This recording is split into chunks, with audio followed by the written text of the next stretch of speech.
So I'm so excited to be out here with Jan. Jan, it's been many years that I've known you, and I finally get to be on camera However with you. old you are, that's how many years. Yeah, Yeah, we won't talk about that. We won't go that's to that. why I said it that way. That's right. So, I mean, this time of year, there is so much to do out in the garden.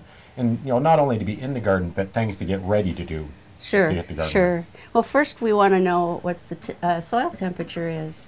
And the soil temperature here in the greenhouse, because I have an oil-based heater, is about 50 degrees.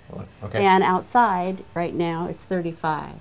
So you just Makes a big difference. Right. You can start some cool season crops, such as kale and carrots, and I've got my potatoes in already. But this is just one of the kale plants from last year, and I brought some of the kale over to a neighbor, and she said, "You can leave that in the winter?" And it's like, Right. this is her first garden. So yes, you can. I've been just literally pulling the whole plants out because pretty soon I'm gonna You're put gonna plant put in new. ones. Yeah, for sure. It's good stuff, and it's sweet too. This is a good example of what not to do. Oh. This is a fairly dead blueberry plant that has a, let's turn it around here, that has a root that when they planted it, they as me, didn't open up that root system. Oh, so had they done that, it wouldn't be choking itself out. Yeah, you can just see it just totally wrapped around the base of that. And it can that just happen, chokes it out. right. And that can happen too when you plant in like solid clay. And it just doesn't spread out at all. Right. And then the famous lemon. So the lemon, you know, being new to this show, I've heard lots about the lemon over the years. For sure. So tell me a little bit about your lemon. I had it outside last spring and through the summer, and it was actually doing pretty well. And but a friend of mine, Sace, bent over and looked at the leaves and said, "Boy, that sure has a lot of scale."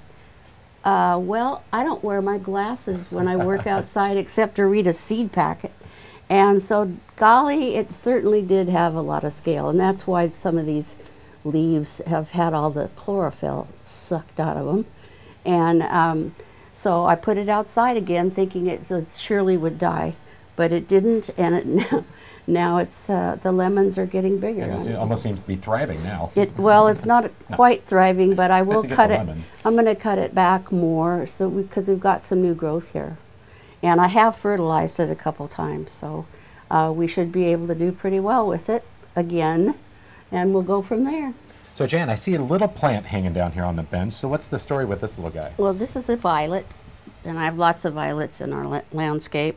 But I just wanted to point this out, is that these leaves are all curled up and thick. And here's the regular leaf, and it's blooming. But this is a mite that's on here, and they roll up the leaves, and the response of the plant is to thicken and sort of like get rid of the mites. And they're like little mite condos here. But what'll happen is that will all die off, and the plant will just keep putting out leaves and be fine. Do you need to remove the mites or I treat never it, have. or does it just kind of grows out of that? No, it just grows out of it.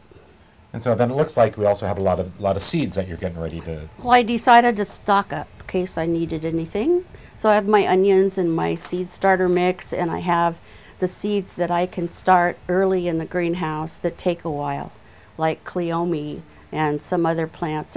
Cobea scandens is the cup and saucer vine. So they're going to take a little longer. Okay, so they'll get started in here, and then once it's warm enough to go outside, then you can get that to get a full season. So I'm ready to go. Well, great. So it seems like there's so much to do in the garden this time of year, you know, as we're bouncing back and forth between warmer weathers and colder temperatures. Exactly. We just want to make sure, you know, we're watching the soil temperatures, we're looking at what needs to be done in the garden, and getting our yard prepped. So, Jan, it's always a pleasure. I'm so excited that we got to be out here and finally do this. It's great. All right. So make sure you check the website, gardentime.tv, for lots more tips and tricks.